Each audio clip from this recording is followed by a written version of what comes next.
Lossy test. The patient lies supine while relaxed. The examiner holds the patient's ankle and foot so that the leg is laterally rotated and braced against the examiner's abdomen. The knee is then flexed at 30 degrees, and the examiner ensures that the hamstring muscles are relaxed, with the examiner's other hand positioned so that the fingers lie over the patella and the thumb is hooked behind the fibular head. A valgus force is then applied to the knee, and the examiner uses the abdomen as a fulcrum while extending the patient's knee and applying forward pressure behind the fibular head with the thumb.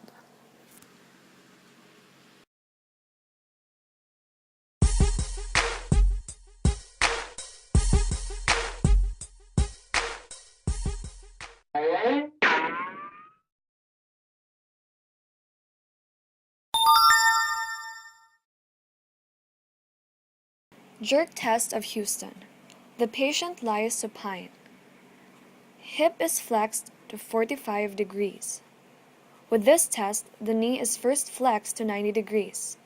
The leg is then extended, maintaining medial rotation and a valgus stress.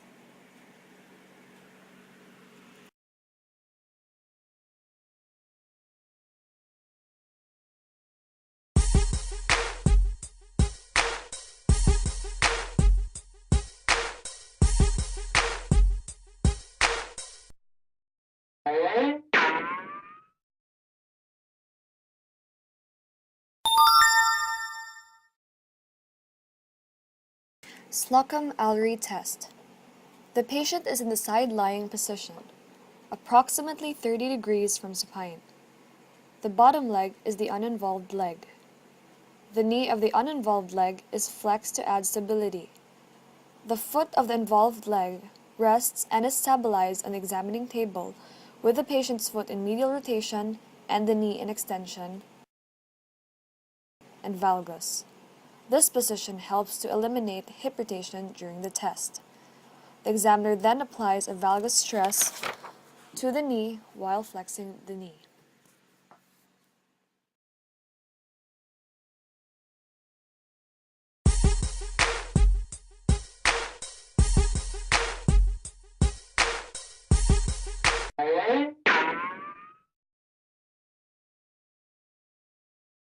Crossover test of Arnold. The patient is standing and is asked to cross the uninvolved leg in front of the involved leg. The examiner then carefully steps on the patient's involved foot to stabilize it and instructs the patient to rotate the upper torso away from the injured leg, approximately 90 degrees from the fixed foot. When this position is achieved, the patient contracts the quadriceps muscles, producing the same symptoms and testing the same structures as in the lateral pivot shift test.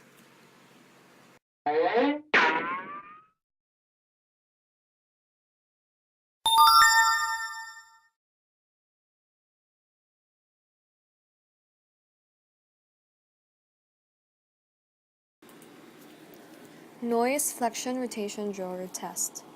The patient lies supine, and the examiner holds the patient's ankle between the examiner's trunk and arm with the hands around the tibia. The examiner flexes the patient's knee to 20 to 30 degrees while maintaining the tibia in neutral rotation. The tibia is then pushed posteriorly as in a posterior drawer test. This posterior movement reduces the subluxation of the tibia, indicating a positive test for anterolateral rotary instability.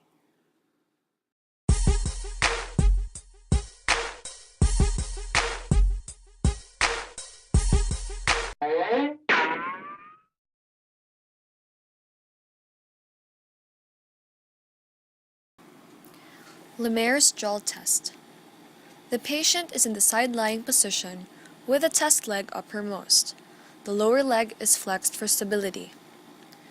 For the test to work, the patient must be relaxed.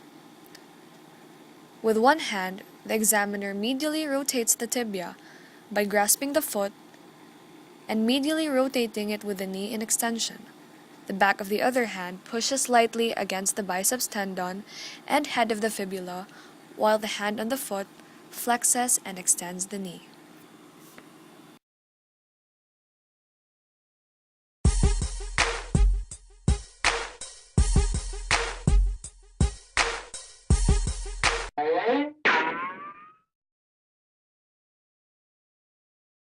Nakajima test.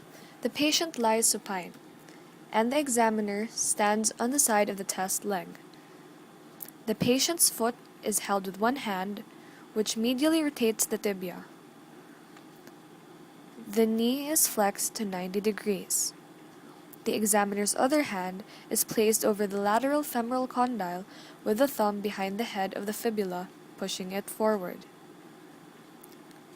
The examiner slowly extends the knee while pushing the head of the fibula forward, noting whether subluxation occurs.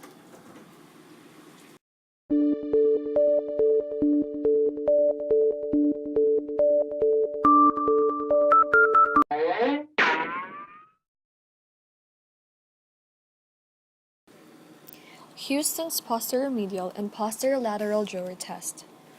The patient lies supine with the knee flexed to 90 degrees and the hip flexed 45 degrees.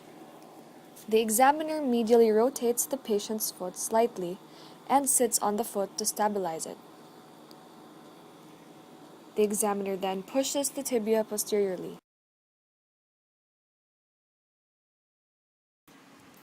The test may also be done with the patient sitting with a knee flexed over the edge of the examining table. The examiner pushes posteriorly while holding the patient's leg in medial rotation, watching for the same excessive movement.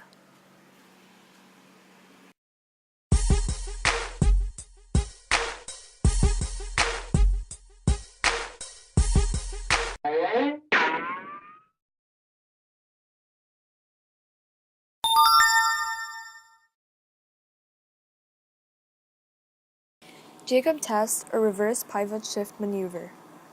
This can be performed in two ways. In the first method, the patient stands and leans against the wall with the uninjured side adjacent to the wall and the body weight distributed equally between the 2 feet. The examiner's hands are placed above and below the involved knee, and a valgus stress is exerted while flexion of the patient's knee is initiated.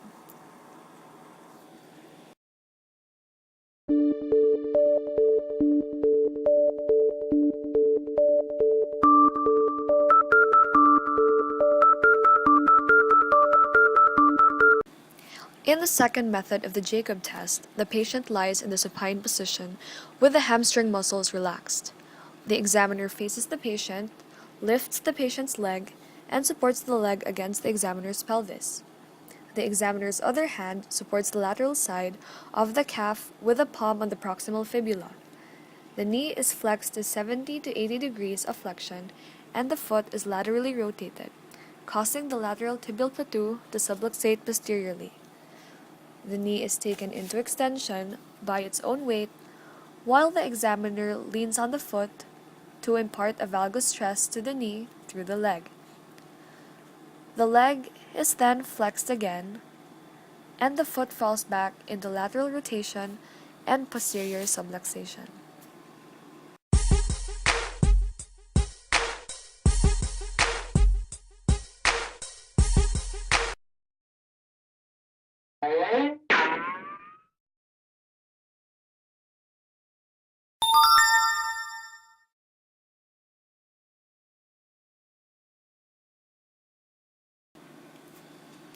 External rotation recurvatum test.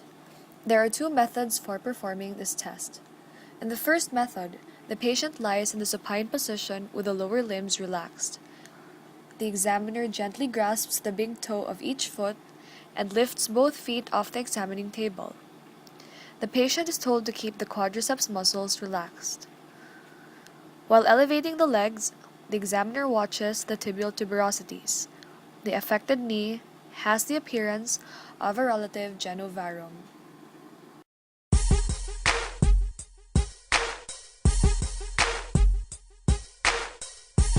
In the second method of the external rotation recurvatum test, the patient lies supine and the examiner's hand holds the patient's heel or foot and flexes the knee to 30 to 40 degrees. The examiner's other hand holds the posterolateral aspect of the patient's knee and slowly extends it. With the hand on the knee, the examiner feels the relative hyperextension and lateral rotation occurring in the injured limb compared with the uninjured limb.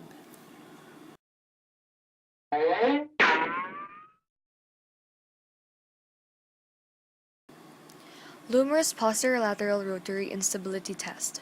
The patient lies supine and flexes both hips and both knees to 90 degrees. The examiner then grasps the feet and maximally laterally rotates both tibias.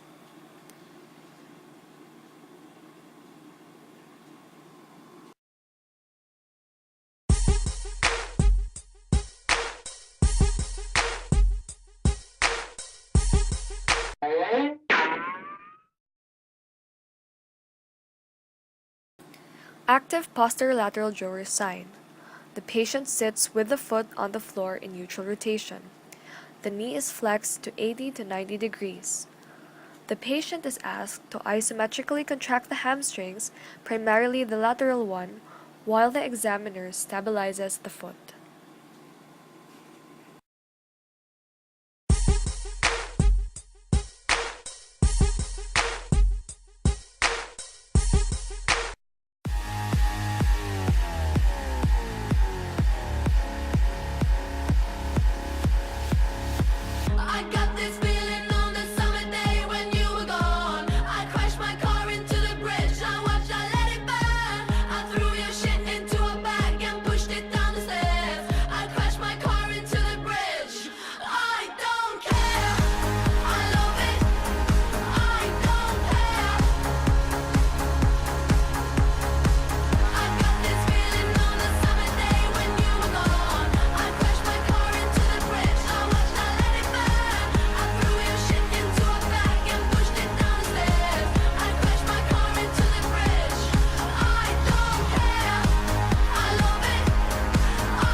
From the 70s, but I'm a 90s bitch. I love it.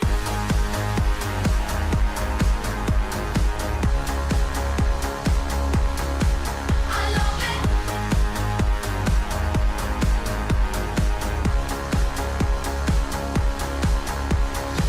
I got this feeling on the summer day when you were gone. I crashed my car into the bridge. I watched, I let it burn. I threw your shit into a bag and pushed it down the stairs. I crashed my car.